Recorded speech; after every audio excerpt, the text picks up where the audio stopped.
Did you know that paper materials often contain heavy metals, such as lead and cadmium, which can migrate into food products and cause health issues?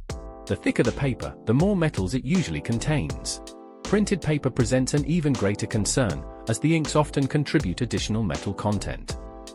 The migration of these metals into food is regulated in EU member states by various national legislations, such as BFR in Germany and DGCCRF in France. These regulations must be followed if a company wishes to use paper materials in contact with food in these countries. To perform compliance testing, an instrument such as ICP-OES must be used. Initially, the material is prepared for analysis.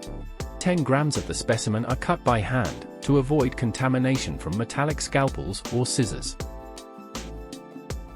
The pieces are then placed into ultra-pure water. After that, the pieces are incubated for 24 hours at 23 degrees Celsius. This incubation process allows the metals in the paper to be extracted into the water, simulating the food product. The water is then filtered to remove any solid fibers from the liquid, and acidified to stabilize the metals in the solution. Additional water is added to reach a final volume of 250 milliliters. The acidified water is now ready for testing in the ICP-OES instrument. After adjusting the relevant parameters and selecting the heavy metals to be tested, calibration curves are created using standard solutions.